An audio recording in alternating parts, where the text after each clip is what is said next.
Judge Mark Kennedy, I guess you're a retired judge now, right, I am. sir? But everybody still calls you judge. Of course. It's kind of like Mike Davis here. Everybody still calls him judge, right, Mike? That's right. What is your purpose, or Mike, you want to tell us why you and your good friend here, Judge Mark Kennedy, what's he doing in Athens? So early? Well, Judge could explain to you better, but he wanted to come up and go around and meet some people, and got another radio program he's going to be on this morning, as well as going by and talking with some folks. But he's been working real hard in Alabama politics with the Alabama Democratic Majority, which is a new organization, was founded this year, and I think it's more or less a grassroots of people that want good common sense, good government in the state of Alabama.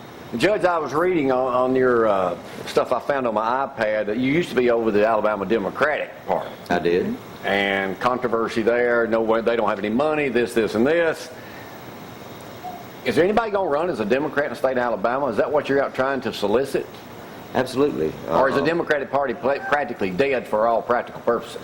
Well, you know, there are a lot of Democrats in Alabama that still have hope for a better future for Alabama. I think we've seen after these last 4 years what the supermajority in the legislature has done as it relates to passing laws that are not good for the state, not good for education, not good for students, not good for women. And so what we're going to do in the Democratic majority, which is not a party, it's an organization that believes in grassroots fundraising, is we're going to be up here helping Senator Tammy Irons, for example, working to defeat some of our folks up here that we believe we can be better represented by Democratic legislators.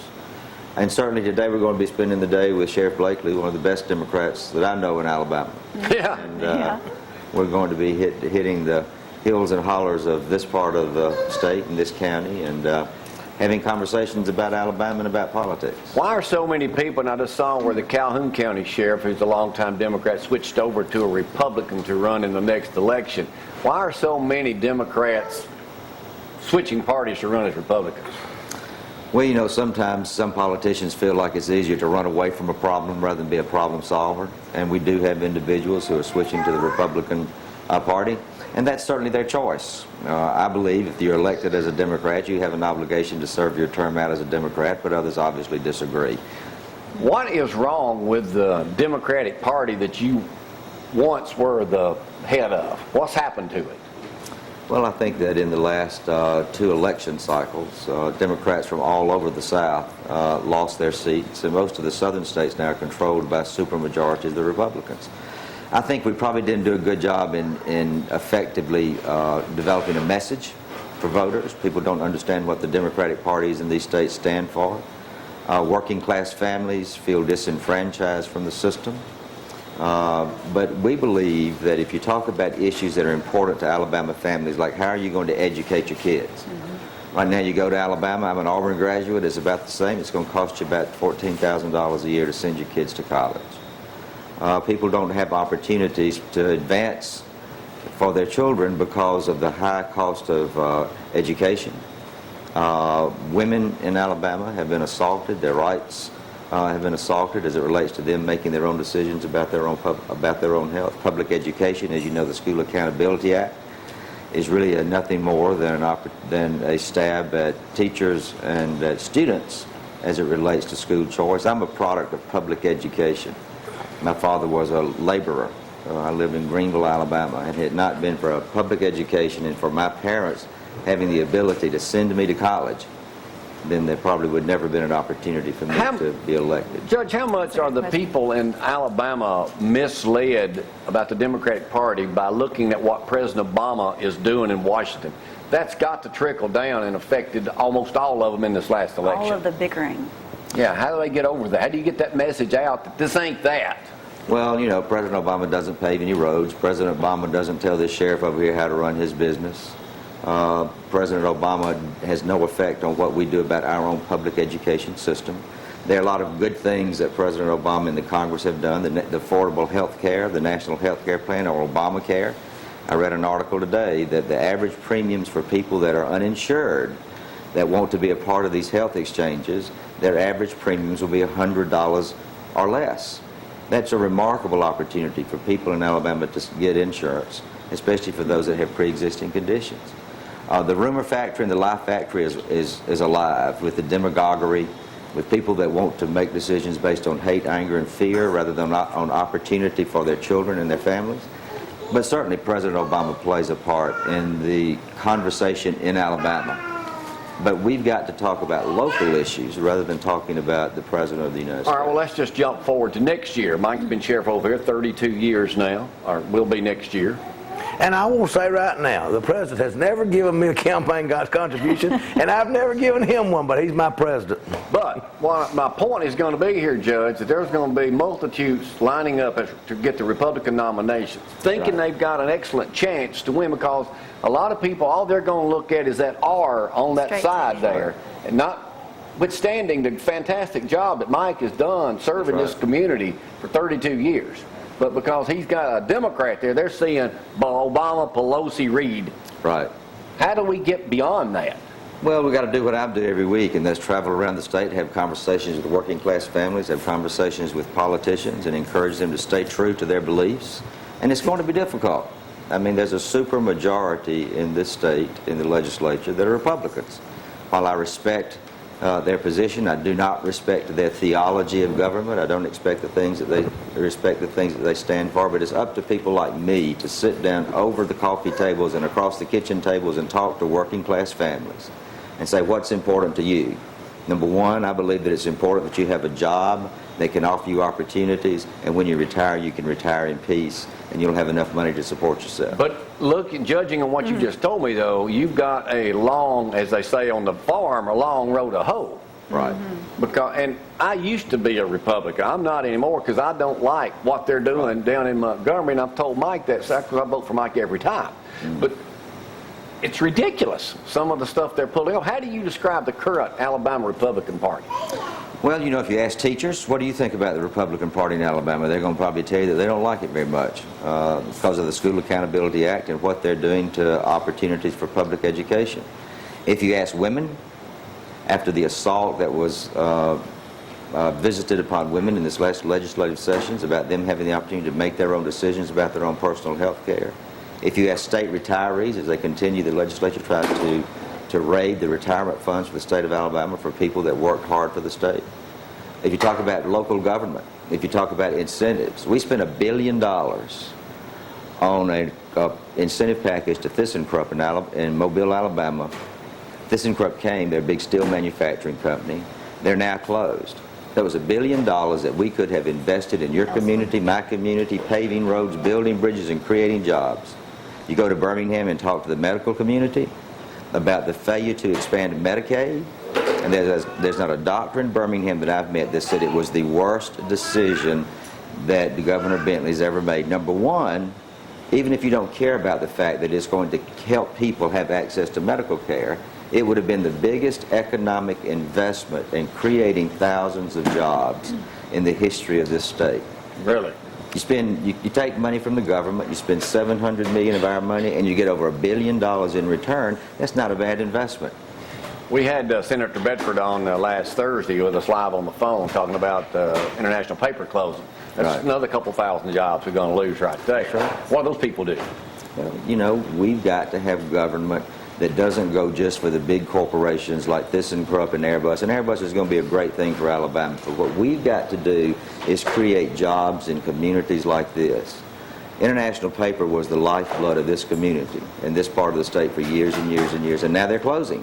And there are going to be people there without jobs. And there's no safety net in services and in opportunities for those people to recoup their income and to hope for a nice retirement. All right, you were over the Alabama Democratic Party, which seems to be in the hole like $500,000. And one of the favorite lines I read about it, it says you had a conflict with the other people there. You're out. It says it's like being in a small pond, except they want to be the biggest fish. And now they pulled the plug and drained the tub. Well, I tell you, I respect the leadership of the Democratic Party, but we had a legitimate disagreement. I really believe. So do you really respect them, or I mean, are you just like this with them? Oh, well, no. I know one of them. I know. Well, no. I mean, you can tell me the truth up here, Judge. I don't care. No, I have a lot of respect for the leadership of the Democratic Party, but we have a different philosophy. I believe that if we're going to regain the high ground, we have to go out. We can't stay in Montgomery. And we have to have conversations like this across the coffee table and on your show, the Democratic Party leadership. Can a Democrat win at Limestone County? I hope you do. But I plan to. Yeah. Can a Democrat win? No Democrat won statewide last year. That's right. You're absolutely right. But if you're going to go out just doing this all across the state, you've got a long way to go. But as long as they keep screwing up like they are, you got a good shot at it. I have. I mean, you know, the more they say, the more they do, and the more they act out, the better opportunities I have. But I come from a long line of politicians. I was in politics for 20-something years. My wife is the daughter of Governor Wallace. I learned a lot about politics from him. My wife is also... How's that like, having Governor Wallace for a father? Well, he was a great man. He was a good father-in-law. He raised a fine young lady that I married many, many years ago. We've been married 40 years this year. Congratulations. Great sons. And so the Wallace Kennedys finally came together in the South. I had the pleasure, like I told you earlier, interviewing Governor Wallace. It wasn't very good, but it wound it up pretty good on my part. But I was literally scared to friggin' death. I think he was almost president of the United States. That's right. That's right. So you're in a long line of politics there. So anything else we need to know about the Democratic majority? Well, the Alabama Democratic majority is an organization that supports Democrats. You're seeking funding. We're seeking funding, but more importantly, we're out here helping this good sheriff get reelected. We're out here working for Tammy Irons, who needs to be reelected. We're recruiting candidates. We're targeting some candidates that we believe need to come back to North Alabama. Shadrach McGill needs to come back to North Alabama. I'm sure he's a nice man, but he's not good for teachers and working class folks in this state. Lowell Barron will not run for anything else, will he? I don't think that Lowell Barron will run for office. Yeah, that Shadrach McGill, he's a little out there, isn't he? Well, he's a little different from the typical politician we see in Montgomery. You're biting your tongue over there, Mike. You want to say something? Go ahead, bud. Learn it out here. Roll Tide. And War Eagle. It will be a dang shame if some inexperienced Republican guy comes in here and was able to be our great sheriff of this county because they were going back to the Obama administration. Right. Well, Sheriff Blakely's one of the best Democrats in Alabama, and he stands for what's good about this state and is good about politics, and we're certainly going to do what we can to help him if he needs help. We believe that he can put his name on the ballot and he'll win without a question. What was that favorite line of mine of yours that I liked so much? You said, "You can pay me once now or twice later." Oh. You're thinking about saving money for taxpayers. Well, that's for the fiscal conservatives that really are concerned about too many expenditures.